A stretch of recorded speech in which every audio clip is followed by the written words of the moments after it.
ভাই আমার একটা চার্জার দেন তো। হ্যাঁ চার্জার মারাইছে। এ ভাই আপনি কয় জিবি দিব কোন? এ ভাই আমাকে 80 জিবি দেন।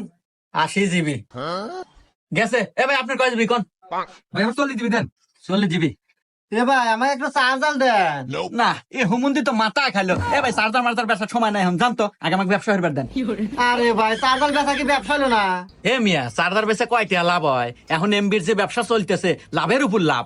বাপ রে এরকম কি লাভ যে চার্জার বেচার সময় নাই? আমার কাছে কোন তো, আমার তো মাঝে মাঝে এমবি কেনা লাগে। তাহলে শুনেন, একটা অ্যাপস বের হয়েছে, আর নাম হচ্ছে হিমেল টেলিকম।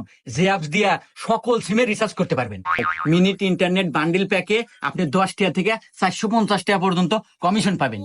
আবার রিসার্চ কমিশন আছে প্রতি হাজারে 24 থেকে 40 টাকা পর্যন্ত। এটার যদি নিজে নিজে ব্যালেন্স অ্যাড করতে চান তাহলে আপনি যে কোনো অ্যাপস থেকে ব্যালেন্স অ্যাড করতে পারবেন, যেমন রকেট, বিকাশ, নগদ, আবার কি ব্যাংকের থেকেও ট্রান্সফারের মাধ্যমে এখানে অ্যাড করতে পারেন। আবার আরেকটা কথা, এটা খালি বাংলাদেশের মানুষই না, প্রবাসীরাও এই অ্যাপস ব্যবহার করতে পারবে।